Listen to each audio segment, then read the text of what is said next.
Okay, I think we're good. Go ahead. All right. So for right now, I'm not going to go back to presenting because we have we have about, I say 13 minutes. We're doing good on time to do some really good discussion about this article. First off, I love this article, despite the fact that it was written in 1996. I think it is pertinent to today, even more so than it probably was in 1996, right? We had a great conversation in our breakout room, but I want you to think about this. This article is great to bring back to your campuses, to share with your colleagues, maybe during PLC, to kind of get that, just to get conversations going amongst your teachers, because some teachers may not be where you are currently in this road to being more culture responsive. And so having some data and a good article is a perfect way to get that discussion started. So I just want to open up the floor. Remember, this is a conversation amongst friends. Please share out, what was some things that stood out to you that you were like, aha, or solidified something that you already knew, or what was some new learning that you had? I'll jump in. So I teach English language learners in Colorado. Perfect. And a lot of what we do at the beginning of the year is try to raise this exact kind of awareness. We have a lot of students from different Asian countries. And as you know, like the Asian style of learning is similar to the American style. It's sort of a sit and get, or like I would say the white American 1950s style that we like battle with. We spend time just showing, like, even though students that come from China and that come from Japan will physically sit in that sort of sit and get stance, they're very well trained, like they raise their hands, you know, they sort of appear very white American, which a lot of then teachers just assume is going to be, everything else is going to fall in line because they present that way outwardly. But actually, there's a big undercurrent, especially in the Chinese culture, where the teacher is the expert. The teacher is always right. Don't question the teacher. And so a lot of times teachers will give all these instructions. And then at the end, they say, do you have any questions? And then, of course, their Chinese students are not going to ask a question because that would be very disrespectful.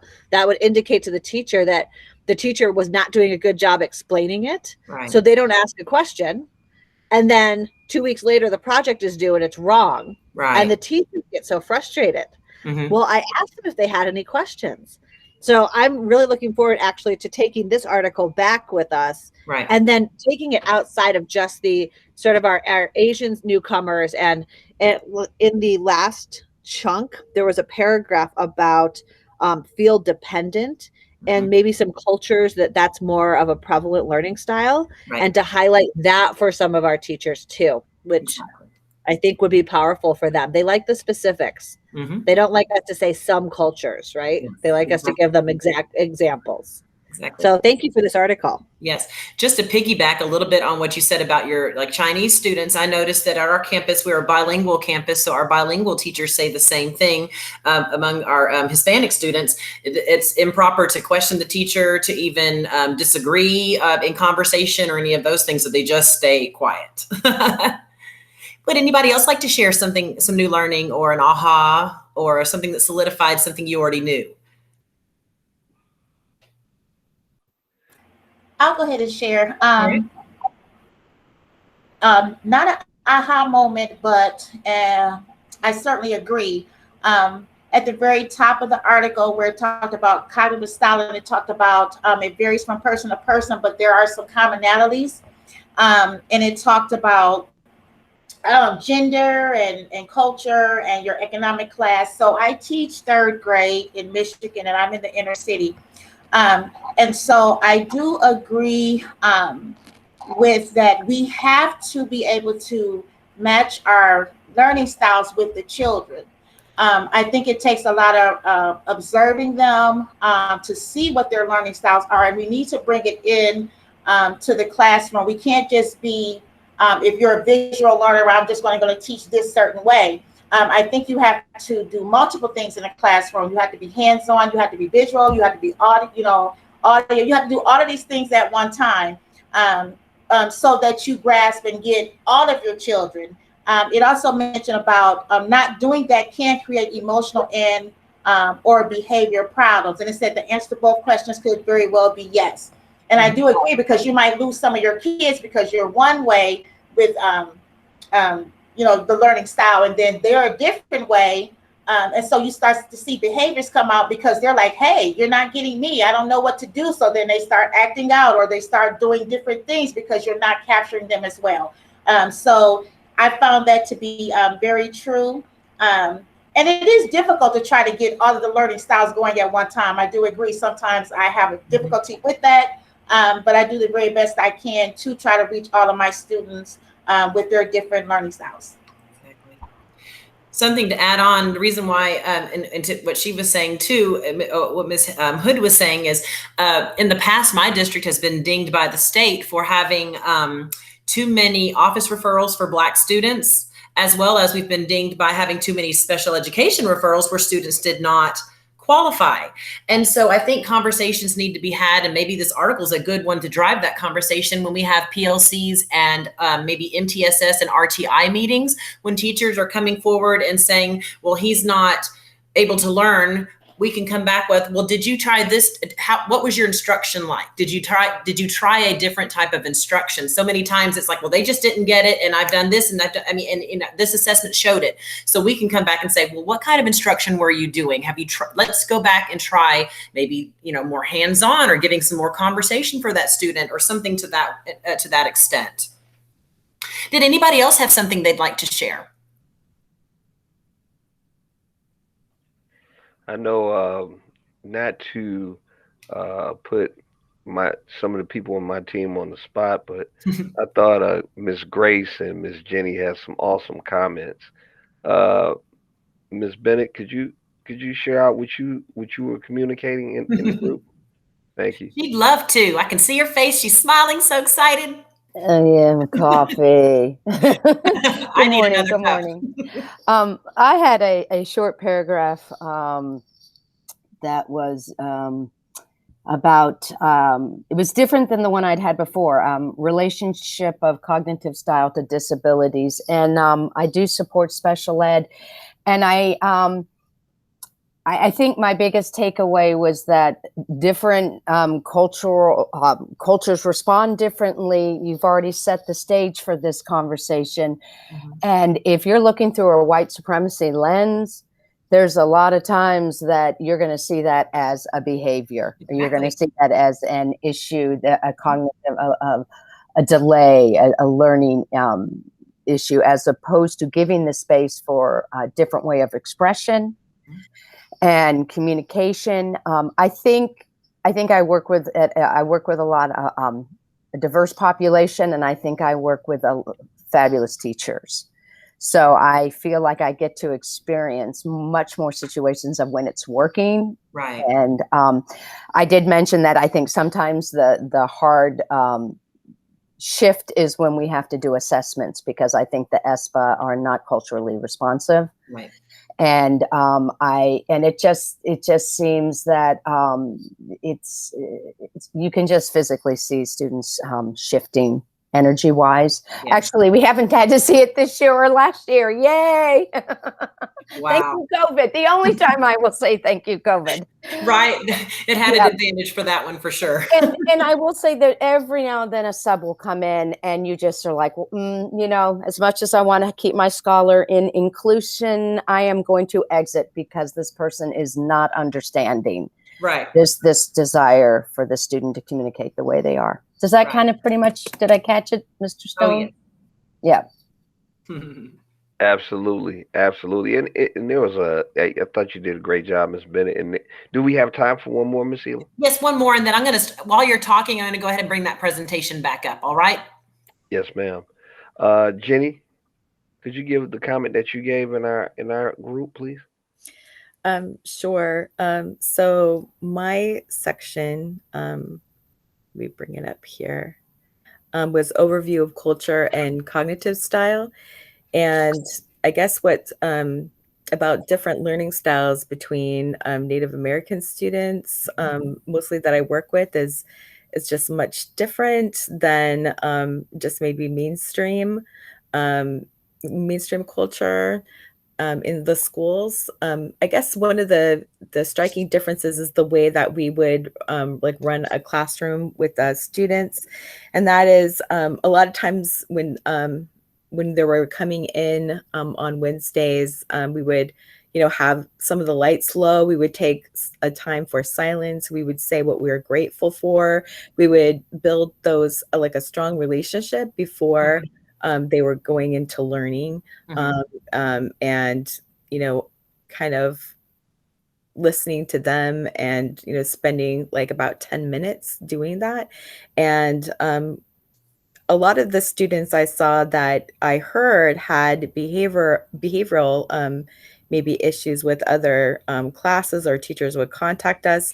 They didn't exhibit those like while they were with like our native teachers, Right. just because that we were able to like maybe better understand like culturally that there needs to be a connection before learning.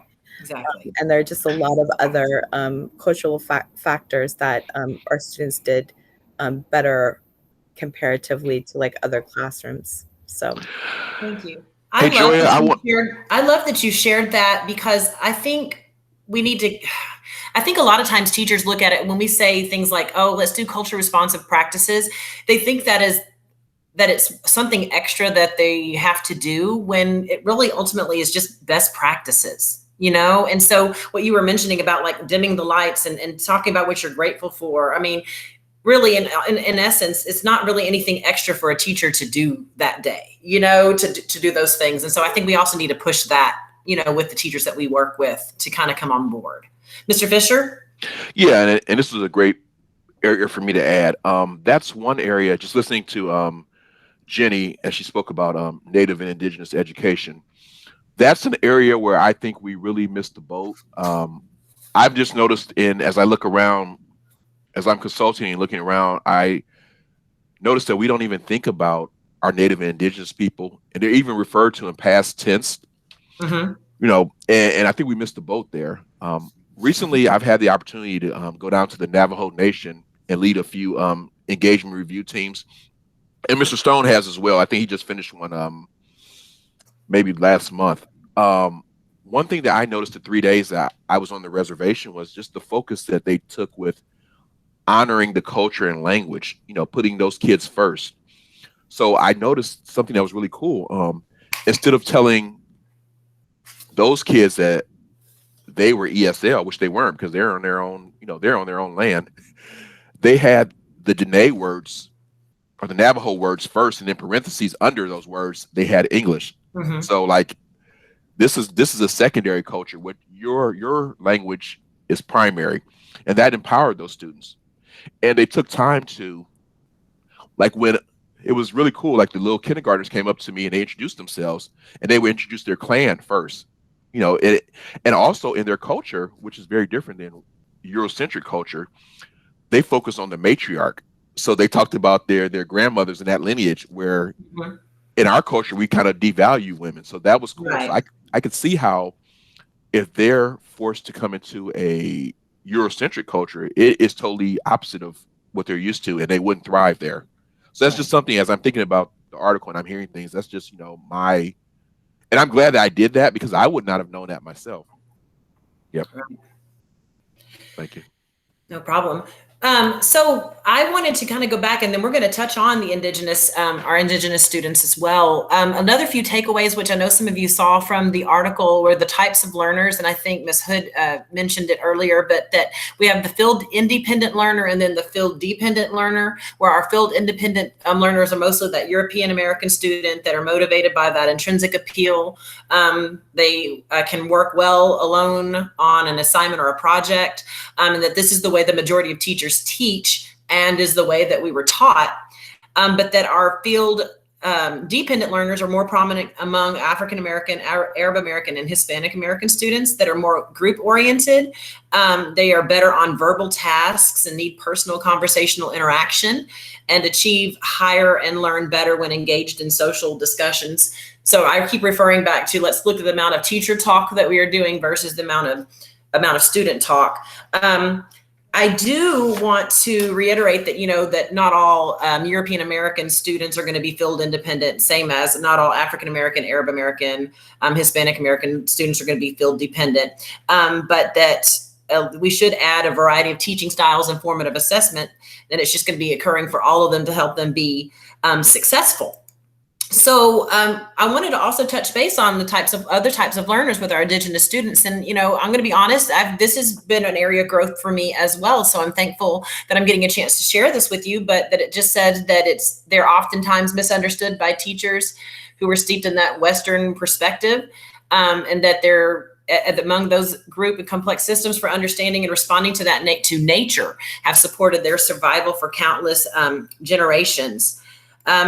Some other things that it said, it is easier to identify cultural content related to the history or cultural practices of students' communities than when there's instructional and assessment approaches. So what I found is it's easier to use it for the history and cultural practice, but when it comes to instruction and how we assess, that they are likely very different from what teachers who have been taught in their teacher prep programs. And I noticed that in our introductory when everyone was introducing, that we were looking for I don't know if it was Kimberly or if it was Jennifer that had mentioned they were looking for those formative assessment practices. So I was wondering if there was anything else that you've noticed about your learners that you'd like to share with us, especially as far as assessment has gone.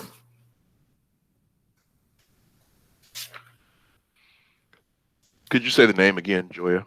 I saw that I was looking in our chat. I believe it was Kimberly that said something that she worked with Indigenous student populations, but maybe I was wrong. I'm sorry. I can't refer back to my chat right now.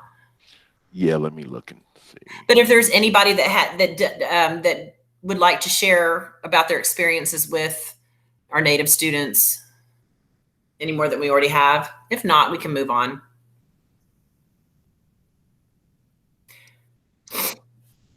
Sorry, Joya, this is Kimberly. It's okay, no worries. I'll put you on the spot.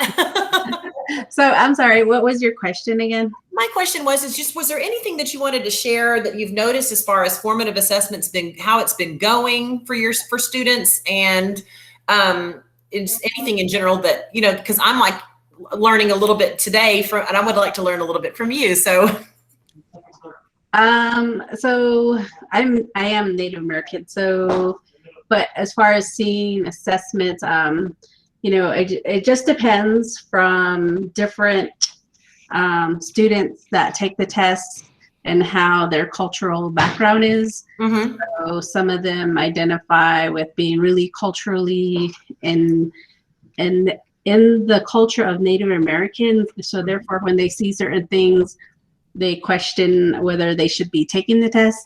So anything dealing like with reptiles. So that's a no for some Navajo students. So they don't want to, talk about it.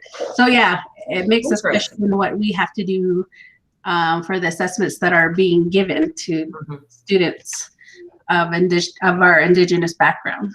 Right. So it sounds more like our standardized tests. There's not much that unfortunately, right now, there's not much that we can do, but at least our formative ways of assessing, we can make those adjustments. Mr. Fisher?